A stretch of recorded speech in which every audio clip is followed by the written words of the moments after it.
talk about mastering the phone, overcoming fears. I want everyone to, we're going to open it up for questions in a little bit, and Steve and I'll answer. But for the time being, don't put it in the chat yet. But I just want you to think about what maybe your top one or two blocks are when you're making phone calls. Just start thinking about that. And then when we open it up, put those in the chat or raise your hand and ask them. And we'll, Steve and I'll help you, power through some of those. Okay. Now, show of hands. Who's ever had any fear about the phone? And I'm raising mine because I do too. Two hands. All right. Got it. So a lot of you may have heard this before. I was in sales for 25 years. I was on the phone for 25 years. And I called everyone. I called business owners. I called cold people that had businesses 100 times more than my net worth. So it was super fearful at that time. And then, so I had a lot of confidence coming into the community, and I was petrified the first time I made a dial to a seller, scared out of my mind. And it was simply because I just didn't know what to say. All right. And I think a lot of our initial fears are revolved around that, around not knowing what to say, projecting onto the conversation. So we're going to give everyone like 5 key things that you can consider when you're making phone calls, and some things that'll help you kind of crush that fear and start achieving mastery and excellence around the phone. The first thing is, look, you're never going to be perfect at this. All right. I've been doing this for 3 years. Steve, you've been doing it longer than me. I mean, perfection is unattainable. You have to really look at achieving excellence and mastery and just getting better every single day. All right. So the 5 things that we're going to talk about, number 1, which is the most important critical thing, is your mindset. You have to change the way you approach these conversations. Number 2, and I'm going to come back to it, but number 2 is the 80-20 rule, which is not the Pareto principle. It's talking 20% of the time, listening 80% of the time. Critical skill that everyone needs to develop. Role playing. If you're not role playing, you're losing. People are getting better. They're going to be ahead of you if you're not role playing. Scripts. If you don't have your scripts dialed in and rehearsed, you're not going to get to where you want to go. You can't just show up. You got to put the work in.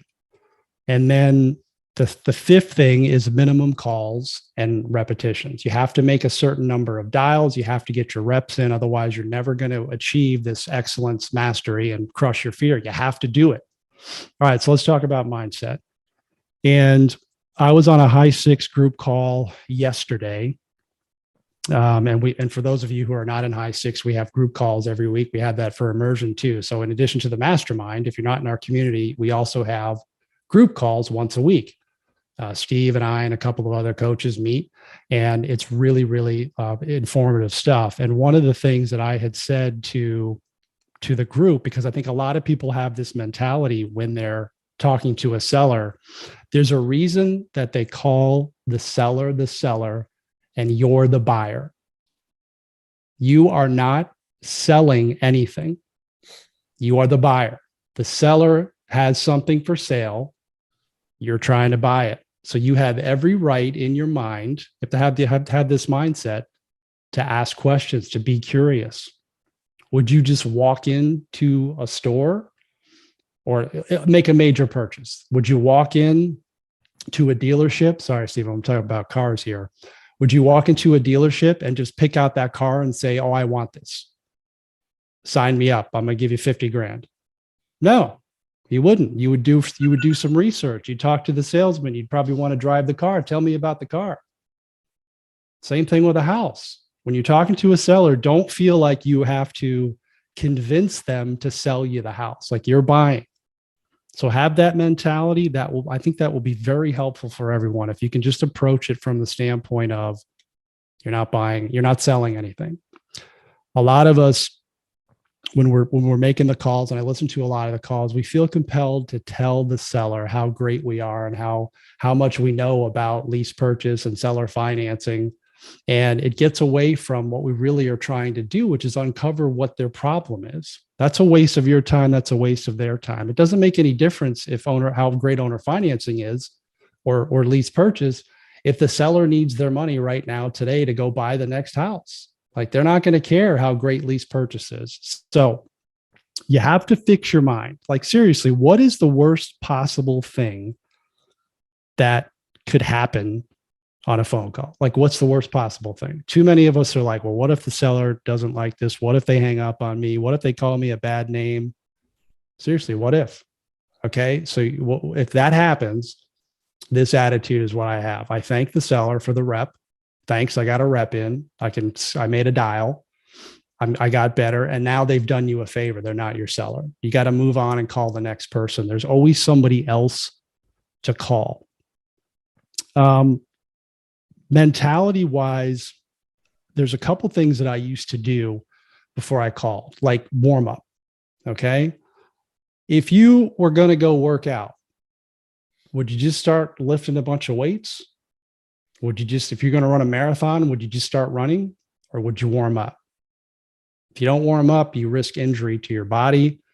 You know, you could pull a muscle, you could have serious injury. Same thing here applies. Like, are you just going to dive in, pick up the phone and start talking to people without having some type of warm up or preparation? And there's a few things that you can do with a warm up. I used to do this before all of my calls for 10 to 15 minutes every day. I would read the scripts, just like verbatim. I'd just read them. I'd go through the frequently asked questions. And that was helpful because it got me in the flow. Like, I know what to say. And over time, I don't have to do that anymore. I don't have to rehearse the scripts because I have them committed to memory. The other thing you can do is to listen to the live seller calls. So I would listen to the live seller calls, which are if you do not have Academy or QLS, I would highly encourage you, and you're on the phone, I would highly encourage you to go to the Wicked Smart Academy. So go to wickedsmartacademy.com. And there are I might be misquoting here, I think it's 200 live seller calls that you can listen to. I downloaded those to my phone and I listen to them all the time. I probably listened to those calls 500 times, just over and over and over again, until I could literally recite what Chris was going to say next, what Zach was going to say next, what the seller was going to say next. And that really moved the needle for me, listening to those calls over and over. And then I'll listen to some of my best calls. Now I'll say, okay, here's a great call that I had. Let me listen to it. Let me get my mind in the right place, like a really winning call that I had. I'll listen to it. Okay, this is what I'm trying to accomplish, right? Another thing you can do for a warm up is to make your follow-up dials first. Like calling cold, a cold expired or a FSBO might be nerve-wracking for you. Make your follow-ups first. You've spoken to that seller, you've potentially built some rapport, you have a follow-up call, make those first. Now you're warmed up and you can go into your dials with your expireds and your FSBOs. I'm going to pull in Steve here. Steve, do you have any warm-up routines that you do besides what I just mentioned? Yeah, well, I want to just kind of go a little deeper on what you were saying too first. Like, for one, like one of the things that I did, like Brian said, warming up with listening to seller calls, I replaced all music and podcasts while I was driving to work with seller calls. So when I was in my car for that hour drive to work, hour drive back, anytime that I would be listening to music or podcasts, I just completely swapped and went into the position to be educating and just ingraining this in me. The other thing Brian had mentioned was listening to your own calls, guys, is so important. And here's the reason why. Outside of the fact that critiquing yourself is important, and it doesn't matter where your skill set is. It doesn't matter if you're a beginner or if you've been doing this for years. You can hear things about yourself that only you know when you're uncomfortable, you're anxious. Some other people don't pick up on that, right? But then you can start to evaluate, why was I nervous there? How could I have done this differently? And just that's another thing that's important. Brian, what was the first one again? I had one for the first one too. The first one was reading the scripts. Reading the scripts. Yeah, and the frequently asked questions. Yes. Okay. So role playing. So they'd go together. Reading the scripts on your own, but role playing is super important. I've been doing this for over 3 years. I don't know if it's almost 4, whatever it is. I still role play with students somewhere between 3 to 4 times a week. And outside of the fact that I'm obviously helping them, this is what keeps me always fresh, right? I obviously make my calls for my business, of course, but the role playing allows me to work on specific scenarios that maybe I'm uncomfortable with. I don't 100% know how to answer this yet. It gives me a chance to play it out, because regardless, the person on the other end, that person you're role playing with, they should just be honest and curious and put you in a position to make you feel uncomfortable. And that's where we reach our potential, right? We want to make sure we're constantly in uncomfortable positions so we can grow. Other practicing, the last thing I'll say is, Brian, you had mentioned, because I'm not doing a ton of different things than you, Brian. I always do my follow-ups first. I always book all my follow-ups to the front, very beginning of my call block. And here's the reason why. One, like Brian said, they're easier calls. Two, those are the most important people you should be talking to. The whole reason why we dial and we talk to anybody is so we can find those people to progress in our funnel, right? Follow-up call, appointments, then eventually get to offers.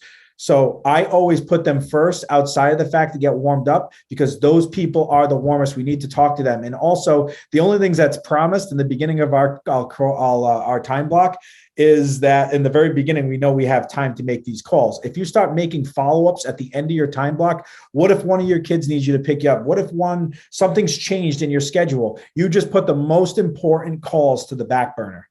Make sure to make your follow-ups first for multiple reasons, but just I wanted to hit on the stuff that you said, Brian. I don't really have too much additional, because those are staple foundational stuff, guys. A lot of the times when we're nervous, what do? We veer away from the scripts and try to just freelance. If we're not at that freelancing stage yet, where our confidence and our positioning is in the right place, then we're just going to be in a spot where we're uncomfortable and we're not prepared. So we want to make sure that we're constantly. I lost my train of thought here. This is what happens, Brian, at the end of the day.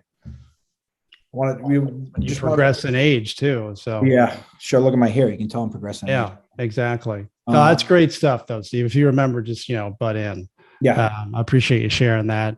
Yep. And I think one of the key takeaways from what Steve just said is what I was going to go into next, is that preparation is everything. I mean, if you're prepared and if you're well prepared and rehearsed, you're going to crush that fear. That's where the fear comes from. It's because you don't know. So I want everyone to think about, what is the very best thing that you do in your life? What are you the best at?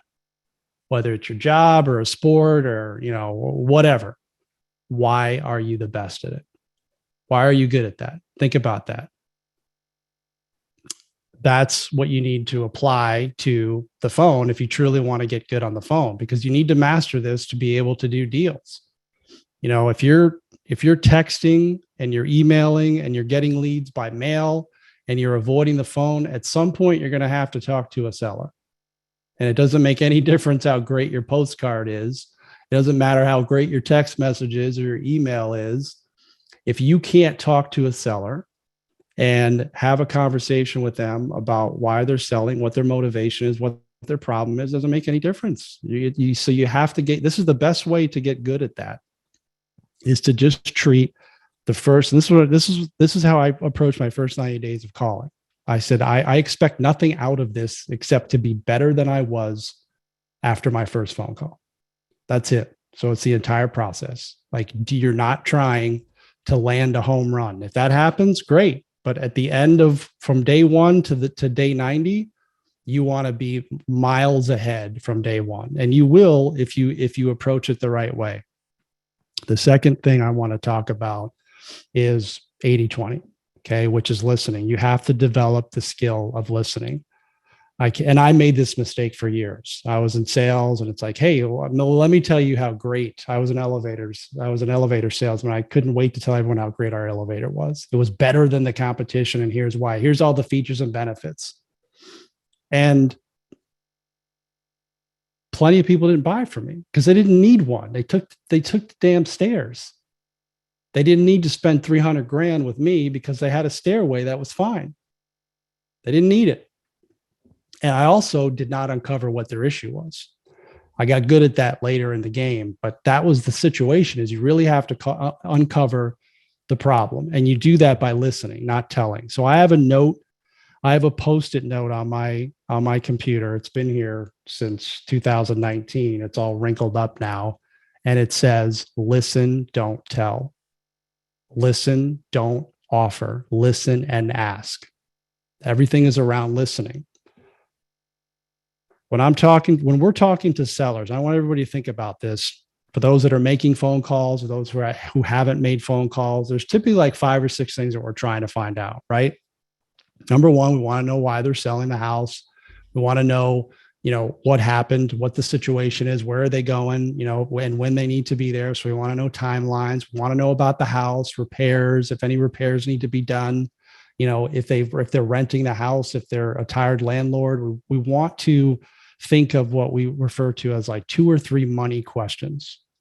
Like, what are the 2 or 3 questions that you're comfortable asking a seller that will get him or her to talk? That's what you want them to do, talk. One of my favorite questions is, hey, I'm curious as to what, this is what for an expired.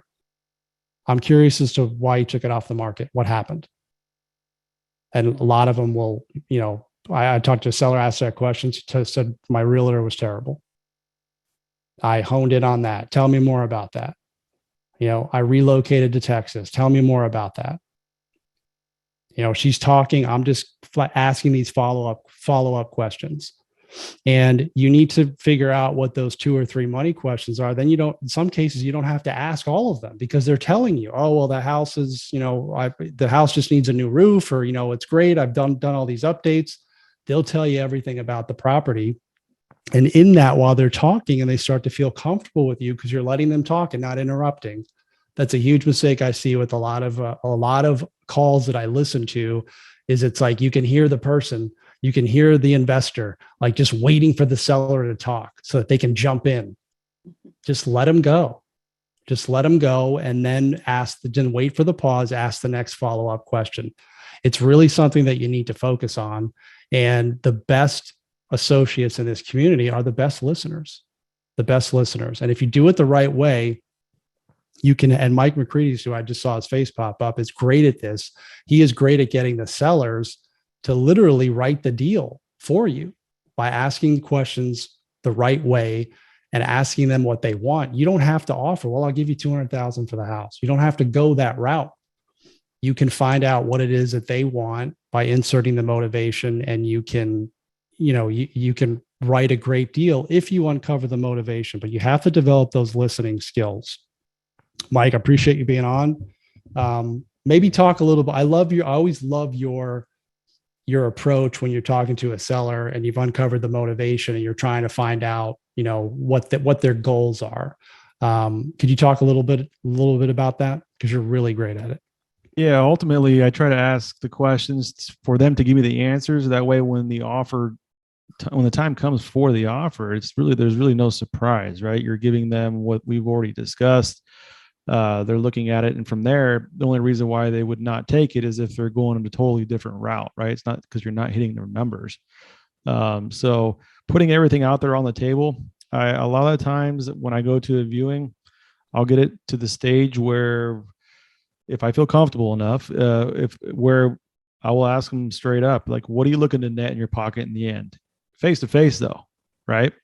And I'm not asking them what price they want for their house. I'm asking them what they want to net in their pocket. And the majority of the time, I would say another 10, 15 grand into my deal, into the profit side of it, just by that simple question. Because initially, when they go for the asking price, they're inflating it with all these costs they think are going to be in there, commissions or all these other things that they're thinking, and they're just trying to pad it just to get to, hopefully get to the lower end of the spot where they want to be at, that sweet spot. But just asking them what they're looking to net is the simplest question. And then face to face, sometimes at that point, we've already built enough rapport where they feel comfortable enough to discuss it. And by you discussing it and breaking it down in person, when you leave there and you go home to write up the offer, you've already went over everything in person, right?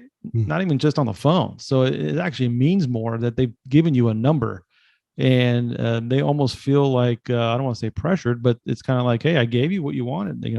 What's What's the issue now, right? If there was an issue afterwards. If not, more time than not, you're going to get that taken. You're going to get that contract signed, and you're going to be well on your way to collecting a check. So, hope I answered your question there, Brian. But there's key questions that you should ask, and just like Brian said, just let them talk. They're going to spill the beans on their own, and sometimes they're going to answer the questions, the additional questions that you will have on their own without even asking that question, right? And also, Mike, because you said this a while back and it always stuck with me, which is an awesome way to look at it. If you're doing it correctly, the seller should be designing the deal for you based off of the information that you've collected. Mm-hmm. And when you were just saying, you were talking about, like, say you're on the appointment and you're collecting information about going over an offer. I think it's very important that we have our sellers confirming this information of what this offer is going to look like, so there are no surprises when we get to the stage of receiving that. Like what a lot of there could be wholesalers here, but what do? They make tons of offers that work for them. This isn't the business. That's not the same business that we're in. We're solving problems that are all custom to the individual we are speaking to, and it's only custom if you sat there, you asked the right questions, and didn't go ahead and just regurgitate your education at them. Because when we regurgitate education to people, what happens? They get overwhelmed, they get confused, they get stuck up on the first thing that they were confused about, and everything you said after that is gone in one ear, out the other.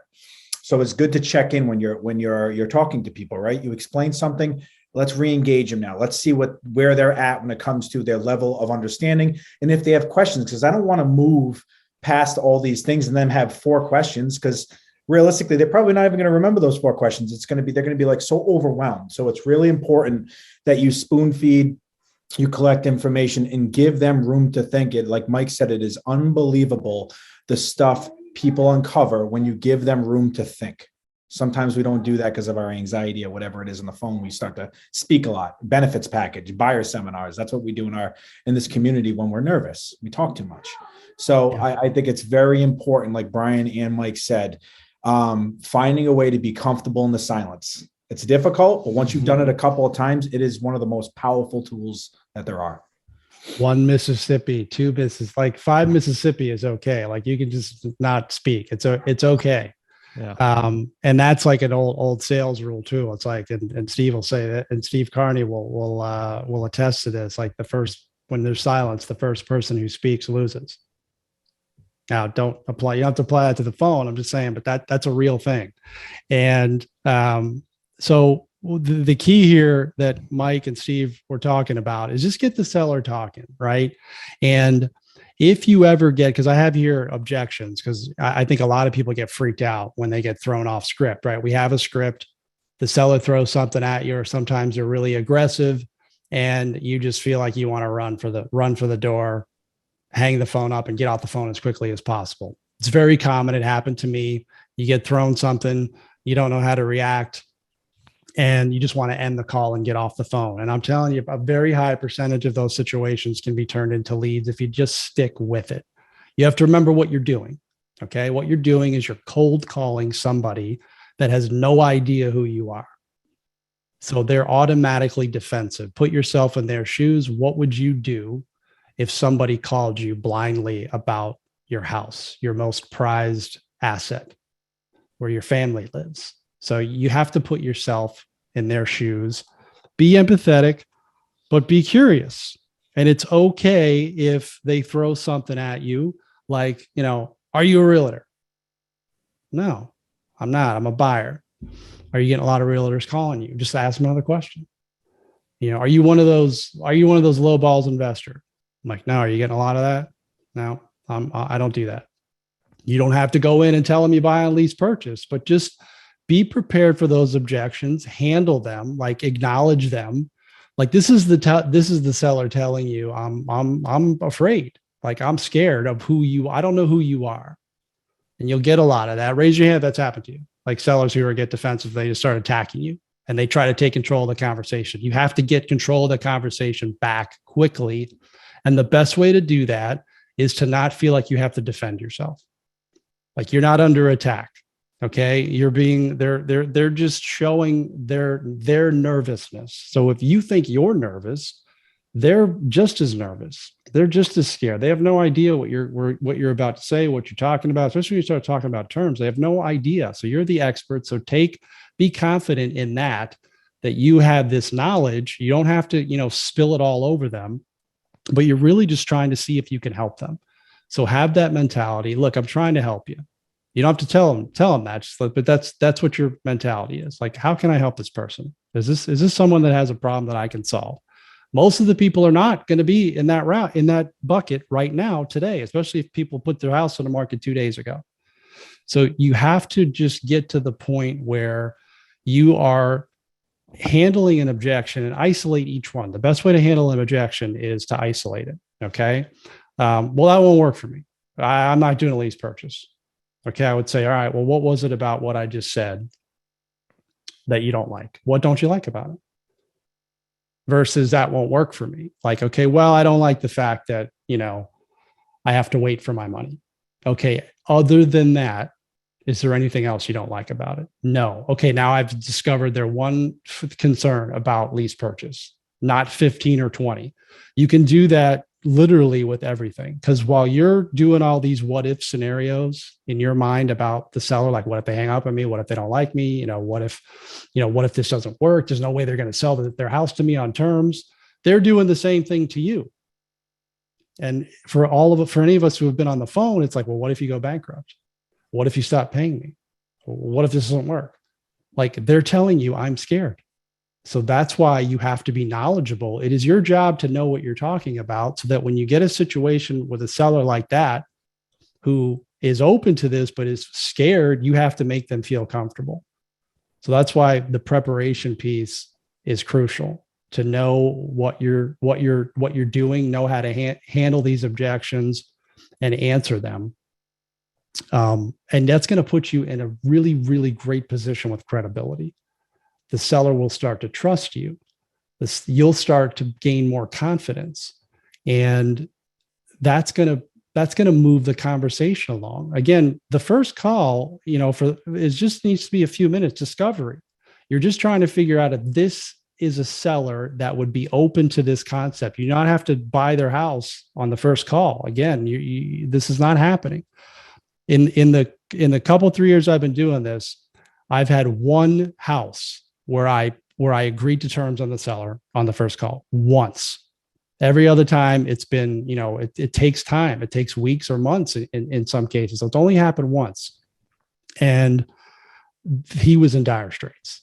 Okay. So if you make enough calls, that's going to happen. Mike and Steve, I think you would agree upon that. And then after this, we're just going to open up to some questions here. So I want everybody's questions to get answered. So everyone, when I said in the beginning, what are the 1 or 2 blocks, start putting those in the chat. And I'm going to let Mike and Steve comment further. Yeah. Right before Mike goes, I'm just going to say same thing. Out of the deals that I've done, I've only had one of them that was like immediate because of the situation. In arrears, needed help immediately, going to lose the house kind of situation. So we moved. But the rest of them, I have a deal that I closed during the summit.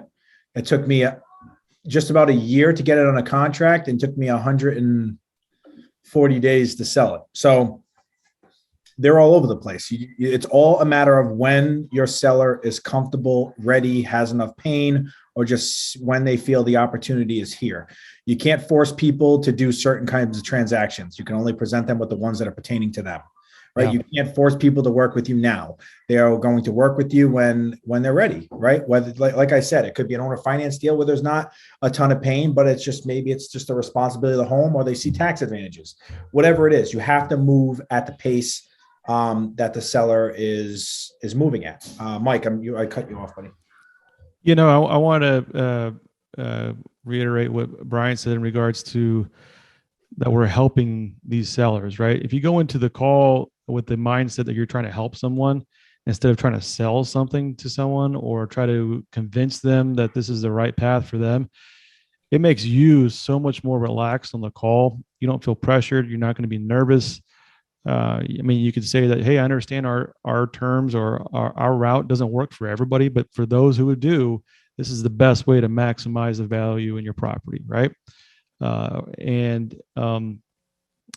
It's just that simple. I mean, if you feel yourself getting nervous on the phone and you feel like that it's going, their guard is up, just have that mindset, and you'll see the change in your tone and in your confidence. That it's not a big deal. You'll go on to the next call if it's not a fit, right? You're trying to find someone to help. It's a big deal. It's a big advantage to have that mindset. Totally love it. And that takes time. Again, you're not going to, Yeah. that's not going to be you coming out of the gates, right? It takes time. Exactly. You just got to stick with it, right? You just got to think long-term. Again, I go back to my process, day 1 to day 90. I just wanted to be better than I was day 1. That's it. And then the next 90 days, the same thing. That's still my goal now. Tim, you got a question? No, I'm sorry. Roy, my bad. Roy. Yeah. Hey, great call. Thanks. Quick question. I'd like to get feedback from all three of you if I could. Because I know there's, in watching some of the deal structures, they say, how do you find the deal? They might say, well, it was a voice broadcast or whatever, or a cold call. So are there, and depending on if it's a FSBO or an expired listing, is there a particular order you take as far as first contact? If it's a slide broadcast, or if it's a phone and then a slide broadcast and then a text and then an email, is there an order there? Sure. I'll keep it brief and then let Mike and Steve go. Again, I'm going to say about slide broadcast, be aware of the laws. Be aware of the laws. Know the rules. I don't do it. We make all phone. We do all cold calls to expireds and for sale by owners, and then we'll follow up with text messages to those who have not called. That's our approach. Yeah, same here. We've kind of veered off of the slide broadcast just for right now, just because of the laws and things. Have my VA doing the cold calling, hand dialing all the leads, and we'll do about 2 touches there, and then we'll start hitting with a few texts, and then if we're getting no responses from there, we'll throw it out. That's good. I'll say what I did the first year. I did nothing but cold calling. That was strictly to work on the skill set and get into real uncomfortable situations so that I could be prepared for anything. I'd say at the end of year 1, we transferred over to slide broadcast everything. I was doing slide broad because we had so many leads. It was just more efficient. And then when the TPC laws came in, we pivoted again. And currently right now we're doing a mix between cold calling and text blast, but you got to know your area. You got to know your area, your laws and everything. Just be cognizant of it. When you're a business owner, you can't always be doing the same things. You got to be able to collect data, right? Over and over and over. You got to really look into your numbers, your metrics, everything to see what kind of results you're getting, because you may find out that what was working before isn't working today and we got to change it up. So I think that answer is kind of going to bounce around based off of the kind of feedback you're getting at that point in time. Because when the market changes, so does sometimes your procedures. So you got to just keep an eye on that and then be okay with spending 1 or 2 months, maybe trying something different and seeing if the results are different than what you've been getting. So that's kind of a long and short answer, but it's good to, that's why the metrics, we talk about the metrics over and over and over again. You need to know what's going on in your business so you can see the holes and also what you're good at. So you can double down on that and you can also correct and evolve the other stuff. Great. Got it. Anybody else have any questions? Otherwise, I'm going to go to the chat if someone wants to raise their hand or unmute. Or blocks. I really want to hear blocks. Like what are the things around the phone that are blocking you or keeping you from making calls? And while we're waiting for that, please unmute and interrupt me. And I just to respect everyone. So I don't want to turn this into rules and regulations about slide broadcast. Just check it. This is all about mastering the phone and talking to sellers. So I don't want to disrespect anybody, but we want to keep this about the phone. Just know the laws, and it's all on Google, and be aware of it. I lost my train of thought there, but I was gonna say something about. Oh my goodness! I can help you in there. Yeah.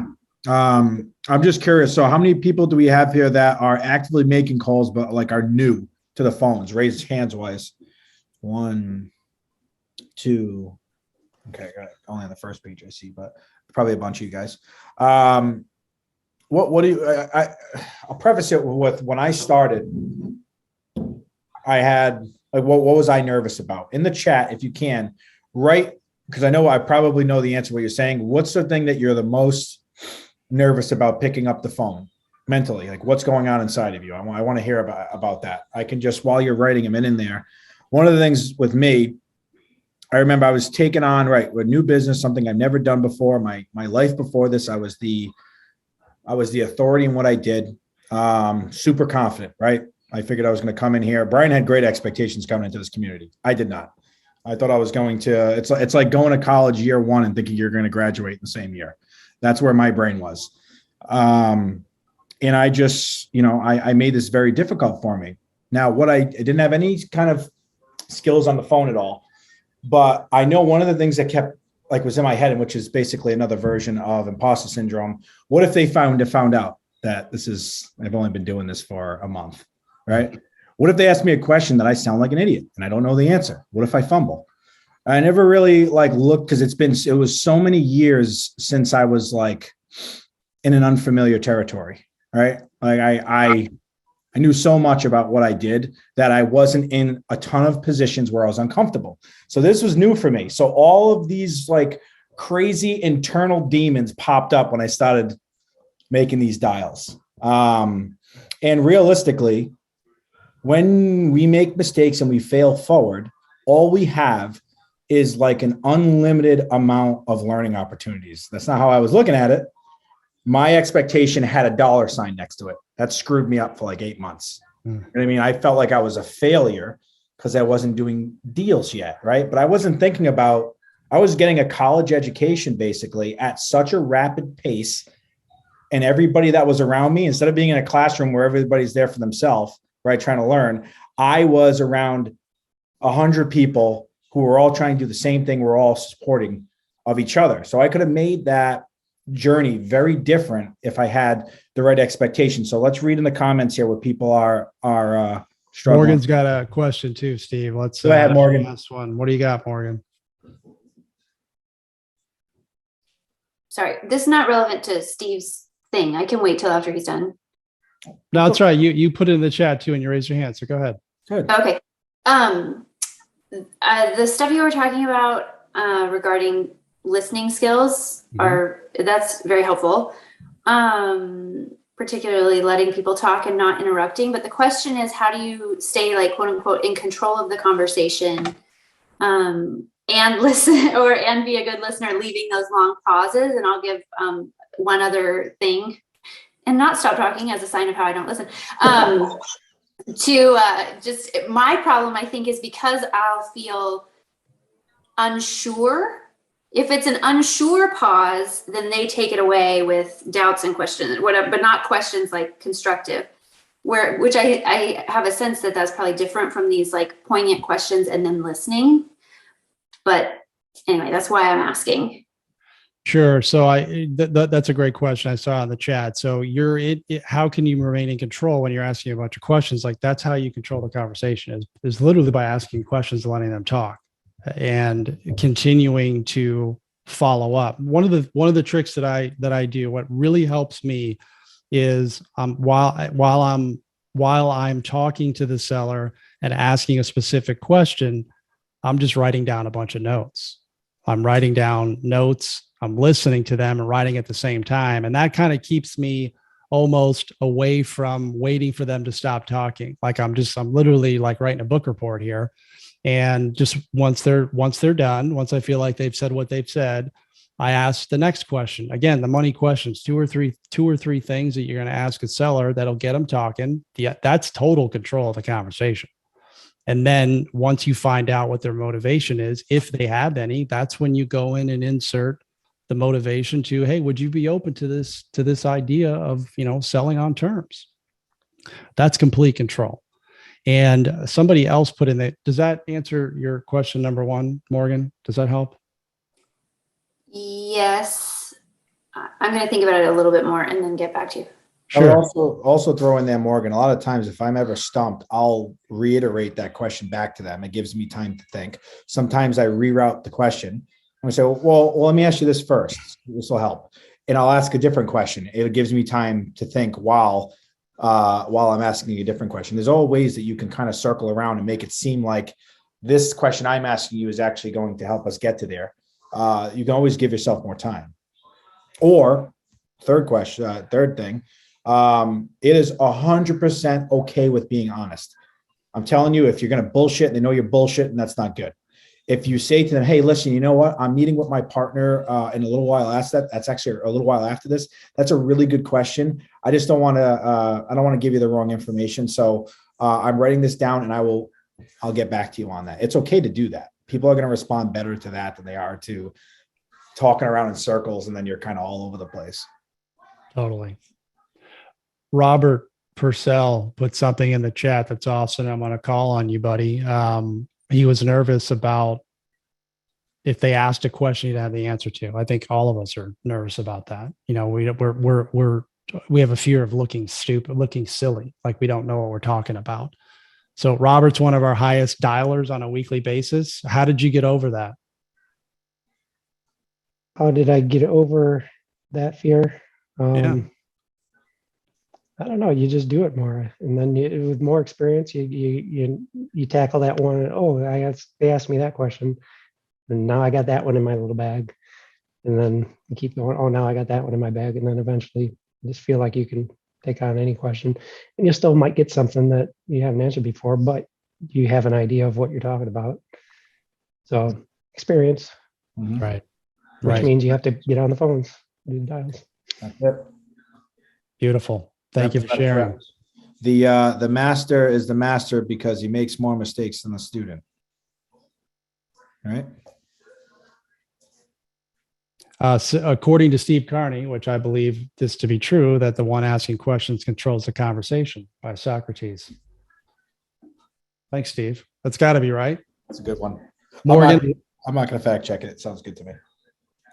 Okay, here's another question. So, what if you ask a question, for example, hey, this looks like a great property. Why are you selling? And then they give a really short one word, because I want to move or money or something. How do you get them talking more? What are the questions?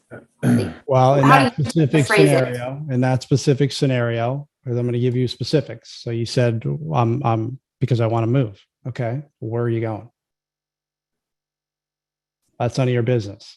Or, yeah, I mean, there's a bunch of things that can come from that. Where are you going? If you just get over that, because, you hear the one word answer and it's short. And again, the seller is like, who is this person? Not everyone is in the best mood and is the best seller of all time on every call. So you're going to get that. Just where are you going? I'm sure they'll tell you. If they don't, they're rude. They're not your seller. They just saved you like 5 minutes. Mm-hmm.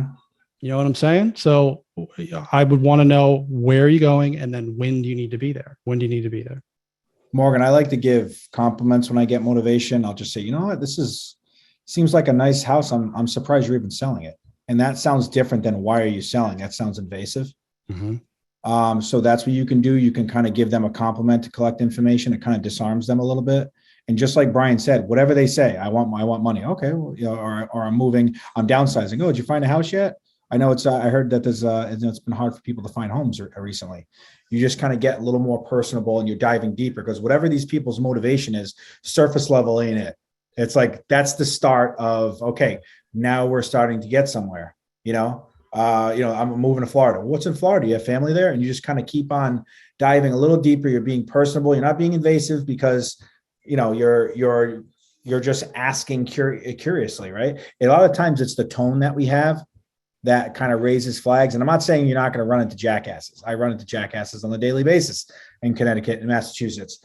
But it's completely okay for you to ask those questions and just dive deeper, right? Whatever their answer is, there's no reason why we can't ask why like 5 times and continue to get farther. Where are they going? Is their family there? How soon you have to be there by? Do you need to sell this house to buy your next one? You can just keep on going deeper and deeper. You can usually sense when people are getting annoyed and you can start to move to a different question or whatever it is. Yep, absolutely.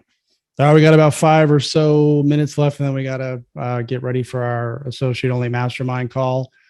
Pete, I'm going to ask you to put in the chat, buddy, just one more time for everyone who does not have QLS and the Wicked Smart Academy. All this stuff that we're talking about is in there in depth. So go to wickedsmartacademy.com. If you are not an associate, you get the academy as part of your associate package. And that is smartrealestatecoach.com/apply.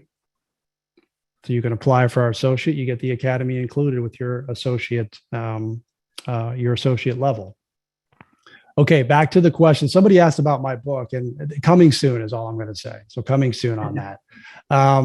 Jeff Hall, blanking, not knowing what to say. I love this question, because I think a lot of us go through this. Like, we get asked a question and we don't know what to say. And what's the knee jerk? Like, I got to get off of this phone. I don't know what to do. Like, I got to get the cell. I got to get off. I can't show my hand here. And that's a tough one. It really is. It's difficult to not know what to say. And I would which is why I always talk about the money questions, right? Like, have those 2 or 3 things that you're really good at saying, and just ask those. I mean, you hear Chris talk all the time. You can throw up all over a motivated seller, and you'll be able to convert them to a lead and potentially buy their property if they're truly motivated. So just don't sweat it. You're going to make mistakes. Yeah. It's going to happen. Just take a breath. Look at if you have your scripts in front of you, just ask the next question. I just do it off the lead sheet. Like, oh, I haven't filled this section out yet. I got to ask this. Mm-hmm. You don't always have to have an answer for them. Nope. You don't. And you can just say, I'm really not sure, but I'll find out for you. Yep. And remember, you can always ask them to elaborate, give yourself more time. Just so I give you the right answer, do you mind just elaborating a little bit on that question? Buy yourself more time. Mm-hmm. Great example. I had a thought earlier. I forgot what it was, and Steve jumped in and helped me. There you go. I totally forgot. We're in front of 80 some odd people. I forgot what I was going to say. It happens. We're also always on the same frequency. We usually start speaking at the same time. That's true. All right. Anybody else? Did we answer everybody's questions or issues? Hey, Brian. Yes. You want me to post a toolkit? I do. Please. Okay. Thank you for bringing that up. The toolkit. Absolutely. That'll get you some scripts as well. Right, Pete? That is correct. And it also has a flavor of what the academy would be like. That's a great starting point. Yeah. Yeah. Just remember, guys, as nervous as you are when you get on the phone, trust the process. The process is to follow the scripts. It's still difficult in the beginning until you are able to navigate it in your brain and be comfortable. But the biggest mistake people make is that when they're nervous, they go off script, and then they're in the middle of nowhere and they have no idea how to get back to where they need to be. So really, until you have that script in your brain, use it. It's proven. Yeah. Be curious. Be curious when you're talking to a seller. A lot of you might have heard me say this. This is good for your mental state when you're talking to a seller, or right before you're about to make a phone call. Seller's got a house for sale. What would you do if your neighbor put a for sale sign in the yard? You'd be curious. You would absolutely go over there. I did this like 2 months ago with a neighbor two doors down and put a for sale sign in his yard. He's walking his dog. I literally had a conversation out there in front of his for sale sign and asked him all those questions. Like, well, what's up? Where are you going? Well, I'm moving here. I mean, I wasn't trying to buy his house, but we were just having a friendly conversation. Now he knows me, but at the same time, I didn't ask him right away, like, what are you selling it for? I just want to know what he was doing. Like, what's happening? Well, I'm moving to Missouri. I got a job. I got relocated. I got to move. The first realtor stunk it up. Like, we literally had this conversation. So just think about talking to your neighbor outside, and you just want to know what is going on. And maybe if you ask the right questions and listen, they will uncover a situation. Because again, that's what you're looking for. You're looking for a situation, right? You're looking for someone who needs to relocate for a job, who's going through a divorce, they had a debt, they inherited the property, they're tired landlords. You're listening for the things that you can provide a solution to. Not the seller who has, a completely remodeled house that's ready to roll. They're going to get full retail from a buyer. Like, that's not who you're trying to help. They don't need you. You need the seller that is going through some pain, and you got to find that. The only way to find that is by asking these series of questions that that we talk about, that we have in our scripts, that we talk about in QLS, that we talk about on the that you hear on the live seller calls. It's all the same. Everybody does the same thing in the community. No one's like going rogue here. We all do the same stuff.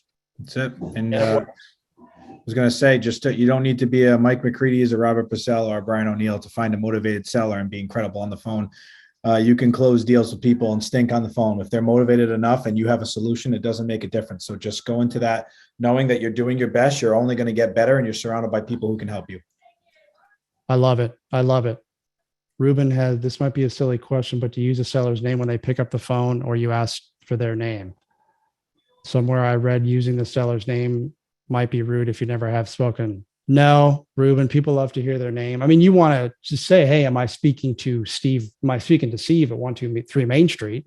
Don't say that if a woman answers, but you definitely want to verify who you're talking to, say who you are, and then use their name multiple times in the conversation. Because there's two things what happens when somebody hears their name. Number one, they pay attention. Like if I go Steve, all of a sudden he looks at me. So he's paying attention. So that's a tactic, right? You got to use their name. And then it makes them feel more comfortable with you because people like hearing their name, right? Sure. Who hates hearing their name? Nobody raised their hand. Good. Anybody got anything else? Tony, you do not know who answered the phone unless they tell you, right? Love it. Mike, any parting thoughts here before we wrap up? And please, if anyone has any blocks, we want to know about it. We want to help you. I don't have any parting thoughts. Just get out there and make the calls. I mean, really the only way you're going to feel comfortable is by actually going through the process. So, I mean, we could talk about all these things and all these different tactics and things you could do on the phone, but if you're not actually doing it, you're never going to get to that comfortable level. It's going to take longer for some people. It's going to take a lot shorter of a time for others, but the only way you'll get to that level is by actually doing it. So that's my last piece there. That's it. I mean, you got to do it, right? If you want to be good at it, you got to do it. You're not just going to be good by showing up. You got to put the work in. And for me, that was a driver too, was I didn't want to stink at it. I didn't want to throw up all over the phone and look bad. So I said, well, how do I prevent that from happening? It's like, well, I'm just going to, I wasn't loving listening to the live seller calls. Sure, I'd rather watch Netflix while I'm on the airplane, but I didn't want to stink at being on the phone. So I made a choice. I didn't want to rehearse the scripts, but I didn't want to suck on the phone. So I read them.